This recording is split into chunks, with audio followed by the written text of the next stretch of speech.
Oh, kakaiba tong electric fan na to. Kambal. Sa katawan, dalawa ulo. Okay, so sobrang dumi at kalawang. Natambak daw to.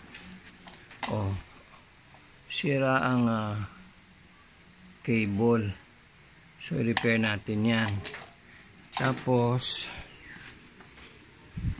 okay, bubuksan natin yung hélice niyan, pero start muna natin.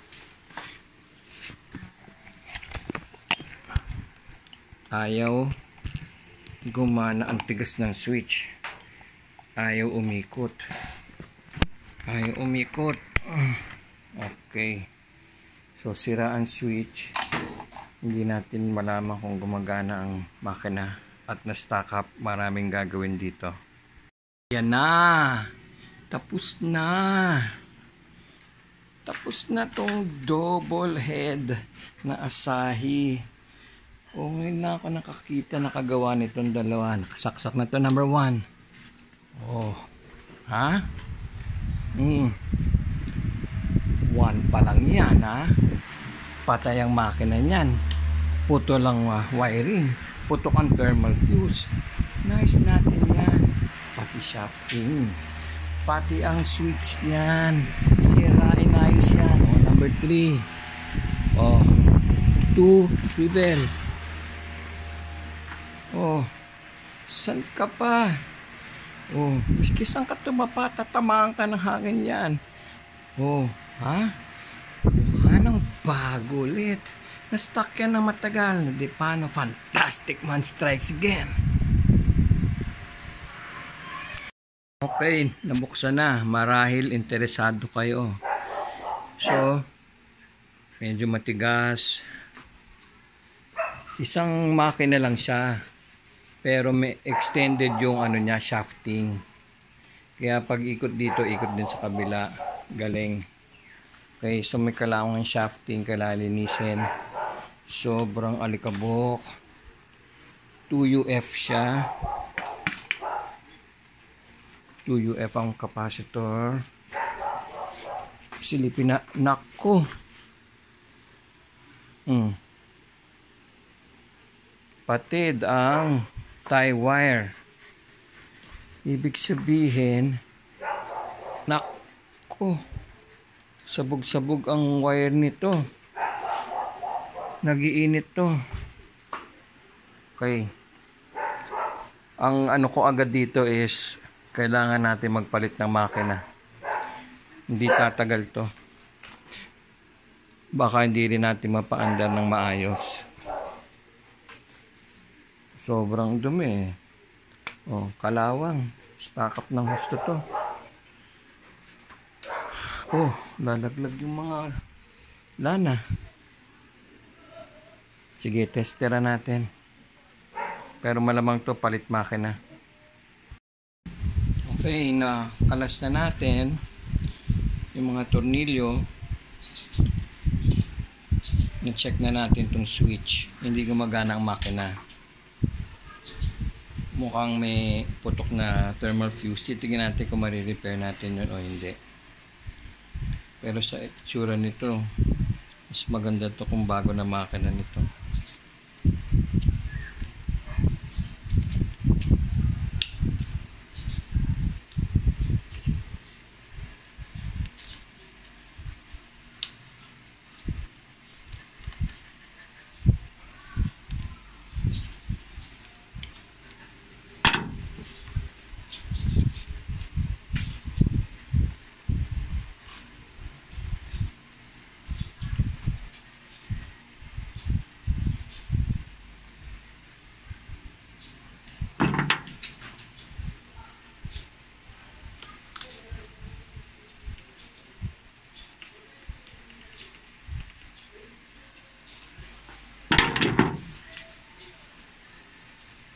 Ito na.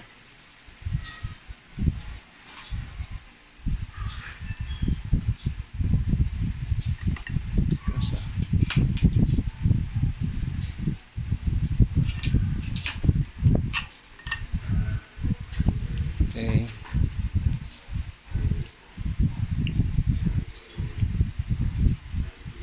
parang maitim yung makina. Ang nasunog ah.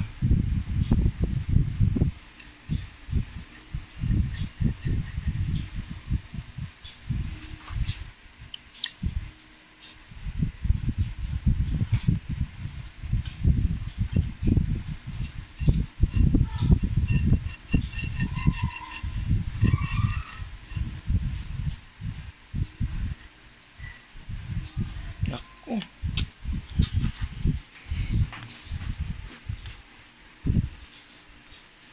Kailangan ko ng dalawang kamay. Okay, nasa table na. Pero yun nga, oh, natanggal yung mga tie wire. Yung mga clips na nagtatali dito. Oh, swerte natin kung walang napatid dito. Oh, usually corroded na yan. Tsaka malambot. So, checkin natin ngayon. Buti nakalabas tong ito.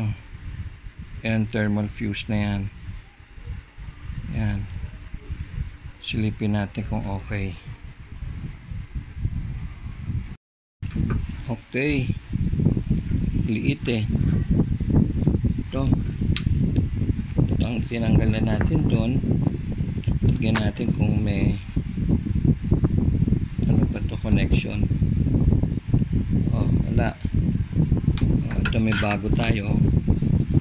Kakabit natin. Ayun oh, pumapalo.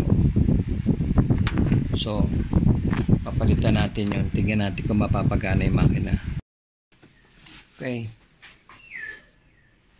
Welding na natin. I-solder na natin.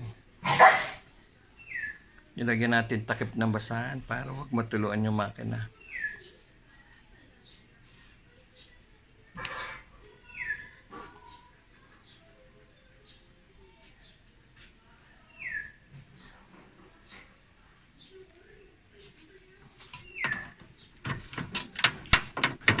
Ganun lang dapat ang pag-solder.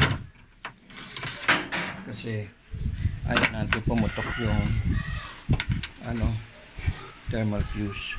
Ayan, buhay ulit. Buhay pa. Diba? Ayan, buhay yung thermal fuse. Lumagalaw.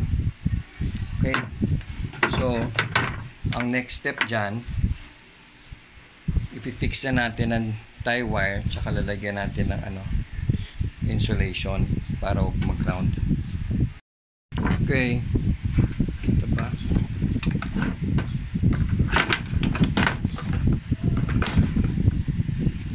Check naman natin capacitor.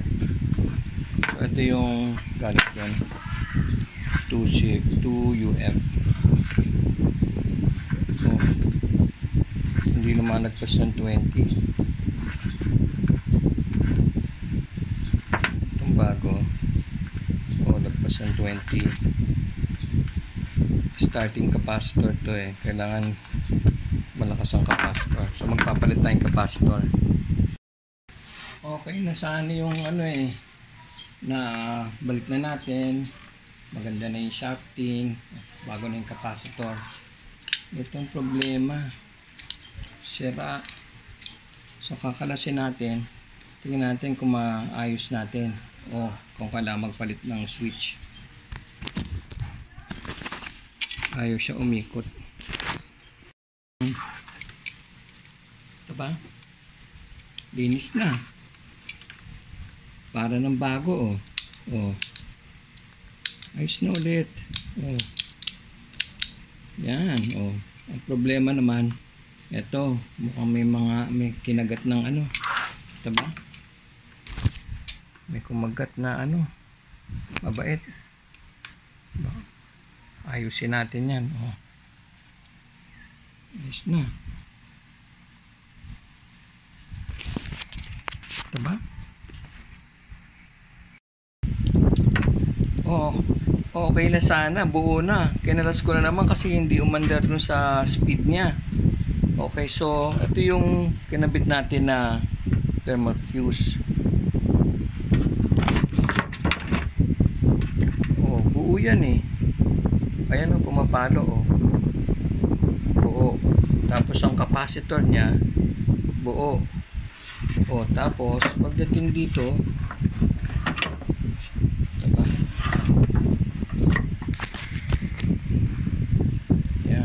pagdating dito sa common para sa speed, wala, patay, may wire na patay doon. Hindi natin makikita kung saan yon. So may problema sa wire ng speed maski nakabitan natin ng thermal fuse. So papalit tayong makina, wala tayong magagawa. Okay, mukhang nabuhay yung makina. Okay, so nakakonect na to, itong thermal fuse sa dalawang dulo nitong capacitor. Tapos itong tatlong wire na to, ito yung speed. Buo naman, tagdadalawa silang wire. Walo kasi yan, apat dito, apat dito. Yung 6 nga nakakonekto sa tatlong speed, tapos yung dalawang wire sa capacitor. So tinesting ko, merong reading. Tignan natin kung gagana, bubuuin ko to.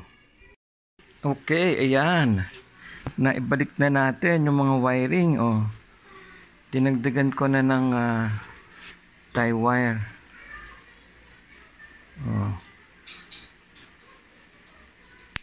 Isa-isa natin gugupitin ngayon yan, tapos kakabit natin yung makina. Ayos na ang switch and makina, nakatipid na tayo.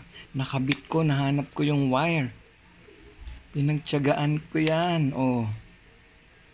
Malakas pa yung makina, bago ng capacitor. Ayos na ang switch, gumagana na makina.